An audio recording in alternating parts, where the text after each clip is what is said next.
अब हम projectile motion की कुछ प्रॉब्लम्स लेते हैं। इसमें पहली प्रॉब्लम है कि एक गोली 490 मीटर पर सेकंड के वेग से क्षैतिज के साथ में 30 डिग्री का कोण बनाते हुए दागी गई। ज्ञात कीजिए टाइम ऑफ फ्लाइट, रेंज और मैक्सिमम हाइट। तीनों फॉर्मूले पिछले लेक्चर में बताए थे। नॉर्मल प्रोजेक्टाइल है, क्षैतिज दिशा में फेंका नहीं है, किसी हाइट से ऊपर फेंका नहीं है। तो नॉर्मल जो प्रोफाइल है प्रोजेक्टाइल का वो मानते हुए टाइम ऑफ फ्लाइट, रेंज और मैक्सिमम हाइट के ये फॉर्मूले हैं। इनमें हमें एक तो u चाहिए और दूसरा अल्फा चाहिए। तो u का मान हमें दिया हुआ है initial velocity point of projection के ऊपर, और जिस एंगल से उसको क्षैतिज से थ्रो किया है वो भी दिया हुआ है। तो t बराबर 2u sine alpha upon g, u का मान 490, थीटा अल्फा का मान 30 डिग्री। तो कैलकुलेशन करने पर हमें ये प्राप्त हो जाता है 50 सेकंड। इसी तरीके से रेंज पता करनी है तो फॉर्मूला है u square sine 2 alpha upon g।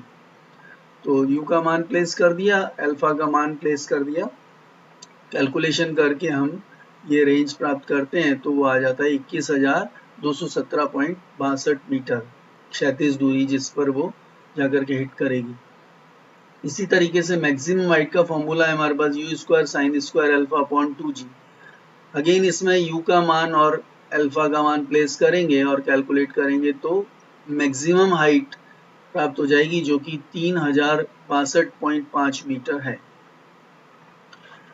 दूसरी प्रॉब्लम है 1000 मीटर की ऊंचाई पर क्षैतिज दिशा में उड़ते हुए विमान से खाद्य सामग्री गंतव्य से कितना पहले गिराई जाए कि गंतव्य पर ही पहुंचे। विमान का वेग 44 मीटर पर सेकंड है।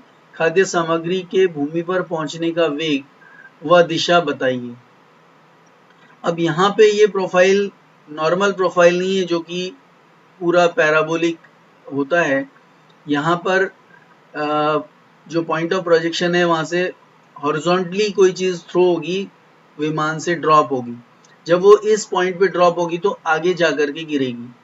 अब गंतव्य स्थान अगर ये है और इसके ऊपर अगर गिराएंगे तो वो पैराबोलिक पाथ लेता हुआ आगे जाएगा। इसलिए हमें क्या करना होगा कि गंतव्य स्थान से पहले उसको गिराना होगा इस पॉइंट से। तो यहाँ से वो पैराबोलिक पाथ लेती हुई, चूंकि हॉरिजॉन्टल वेलोसिटी और वर्टिकल वेलोसिटी दोनों काम करेंगी तो उसके अधीन ये पैराबोलिक गति करती हुई आगे जाकर के गिरेगी।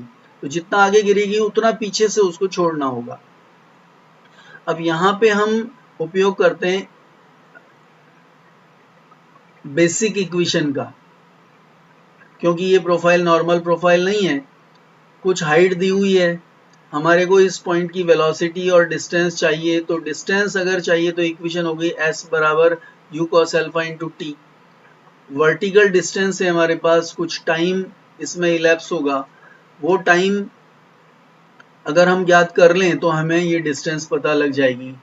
तो उसके लिए हम क्या करें, हमारे पास में वर्टिकल डिस्टेंस दी हुई है। तो वर्टिकल डिस्टेंस के लिए जो इक्वेशन है सेकेंड वर्टिकल मोशन के लिए वो है h बराबर you sine alpha into T plus half G T square. Plus इसलिए कि मैक्सिमम हाइट के बाद का मोशन है ये, तो और डाउनवर्ड डायरेक्शन में आ रहा है पार्टिकल, तो प्लस जी हो जाएगा। यहाँ पे जो एंगल ऑफ प्रोजेक्शन है वो हो गया जीरो हॉरिजॉन्टल डायरेक्शन में, इसलिए तो यहाँ पे ये टर्म तो हो गई जीरो। h की वैल्यू प्लेस की, इसमें अकेला t अननोन है तो t का मान निकाल लिया इस इक्वेशन से 14.28 सेकेंड। ये वैल्यू यहाँ प्लेस करें, हमें u और अल्फा पता है तो हमें हॉरिजॉन्टल डिस्टेंस पता पड़ जाएगी। 44 u हो गया, अल्फा 0 cos 0 1 और t का मान रख दिया तो हॉरिजॉन्टल डिस्टेंस आ गए 628.32 मीटर। अर्थात ये जो गंतव्य स्थान है इससे 628.32 मीटर पहले अगर छोड़ेंगे विमान से इस ऑब्जेक्ट को तो वो सामग्री इस पॉइंट पे गंतव्य स्थान पर जाकर के मिलेगी। अब इसमें हमें इस पॉइंट पे वेलोसिटी चाहिए। तो मैंने आपको बताया था कि वेलोसिटी में दो वेलोसिटी के कंपोनेंट्स हमें मिलते हैं, उन दोनों को जब हम रिजल्टेंट निकालेंगे तो फाइनल वेलोसिटी और उसकी डायरेक्शन मिलेगी। तो हॉरिजॉन्टल वेलोसिटी तो इसकी कभी भी बदलती नहीं है, तो VH इक्वल्स टू UH यानी कि U cos अल्फा। U हमारे पास में, अल्फा भी हमारे पास में 0 डिग्री। तो हॉरिजॉन्टल वेलोसिटी वैसे भी हमें पता है 44 मीटर पर सेकेंड है हॉरिजॉन्टल डायरेक्शन में। वर्टिकल वेलोसिटी पता करनी है तो फर्स्ट इक्वेशन लगाएं या थर्ड इक्वेशन भी लगा सकते हैं। इसमें हाइट पता है चूंकि, तो वर्टिकल वेलोसिटी निकालने के लिए फर्स्ट इक्वेशन का उपयोग किया है। वी बराबर you sine alpha plus G T. You पता है हमें, अल्फा पता है, जी और टी टाइम जो है वो वर्टिकल डायरेक्शन में आने का टाइम वही होगा जो हॉरिजॉन्टल डायरेक्शन का है। उन दोनों के अधीन करती हुई टाइम तो इधर इलैप्स होगा, तो टी का मान वही होगा जो निकाला है इसमें। टी का मान प्लेस करने पर वर्टिकल वेलोसिटी फाइनल हमें मिल जाती है गंतव्य स्थान की 139.94 मीटर पर सेकेंड। दोनों का रिजल्टेंट निकालेंगे तो v बराबर हो जाएगा VH square plus VV square. 90 degree पर दो वेलोसिटीज हैं, तो रिजल्टेंट वेलोसिटी जो उस पॉइंट पे गंतव्य स्थान पे होगी वो हो जाएगी 146.69 मीटर पर सेकेंड। एंगल चाहिए हमें हॉरिजॉन्टल से, तो tan थीटा बराबर हो जाएगा VV divided by VH। VV पता है हमें, VH पता है, तो थीटा निकालने के लिए इसको कैलकुलेट करके 3.18 आया, उसका tan इनवर्स लेंगे तो हमें एंगल पता लग जाएगा कि किस एंगल पे वो वेलोसिटी होगी। तीसरी प्रॉब्लम है, टेनिस की एक गेंद 120 सेंटीमीटर ऊंचाई से क्षैतिज दिशा में फेंकी जाती है। वह भूमि पर 1000 सेंटीमीटर की दूरी पर जाके गिरती है। यदि गेंद 500 सेंटीमीटर की दूरी पर लगे जाल को छूती हुई जाए तो जाल की ऊंचाई ज्ञात कीजिए। इसमें भी हॉरिजॉन्टली उसको प्रोजेक्टाइल को या गेंद को फेंका है, वो इस तरीके से पाथ लेती हुई 1000 सेंटीमीटर की दूरी पर जाके गिरती है और यहाँ से 500 सेंटीमीटर दूरी पर कोई जाल है, इस जाल को ये टच करती हुई निकलती है। अब इस टाइप की जो प्रॉब्लम है, हम इसमें इक्वेशन ऑफ ट्रेजेक्टरी का उपयोग कर सकते हैं, क्योंकि ओरिजिन के कोऑर्डिनेट हम 0 0 ले सकते हैं। अगर हम इस पॉइंट के और इस पॉइंट के कोऑर्डिनेट निकालें तो हमें क्षैतिज दूरी मिल रही है दोनों, और वर्टिकल डिस्टेंस हम यहाँ से ये निकाल सकते हैं। ये डिस्टेंस हो गई टोटल 120 है, उसमें से अगर इस h को घटा देंगे तो ये डिस्टेंस हमें मिल गया 120 माइनस h। चूंकि ओरिजिन से नीचे आ गए तो ये नेगेटिव साइन इसमें कोऑर्डिनेट के लिए आएगा, y कोऑर्डिनेट के लिए।